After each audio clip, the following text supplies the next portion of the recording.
मुंबई गोवा महामार्गावर LPG gas वाहून नेणाऱ्या टँकरला अपघात। हातखंबा पुलावरून टँकर कोसळल्यामुळे गॅस गळती।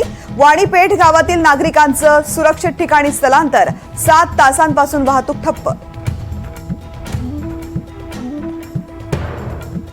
कृषी मंत्री माणिकराव कोकाटेंचा राजीनामा आज निश्चित। राज्य मंत्रिमंडळाच्या बैठकीपूर्वी राजीनामा घेतला जातो का याकडे लक्ष।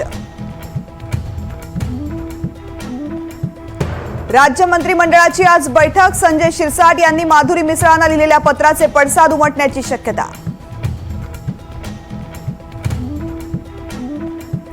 एकनाथ खडसे यांची आज पत्रकार परिषद। जावई प्रांजल खेवलकर यांचे रेव पार्टी प्रकरणात नाव आल्यानंतर आज माध्यमांशी साधणार संवाद।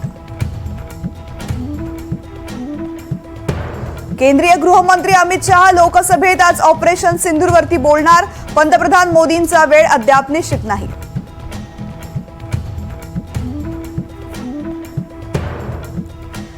शिवसेना शिंदे गटाचं शिष्टमंडळ आज केंद्रीय निवडणूक आयोगाला भेटणार। खासदार श्रीकांत शिंदे, मंत्री उदय सामंत, शंभूराज देसाई आणि माजी खासदार राहुल शेवाळे निवडणूक अधिकाऱ्यांची भेट घेणार।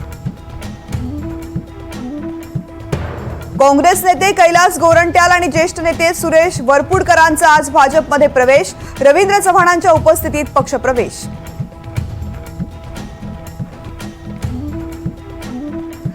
सांगलीच्या 32 शिराळ्यात आज नागांची पूजा होणार। 23 वर्षांनंतर नागांना पकडण्याची केंद्राची राज्य सरकारला परवानगी।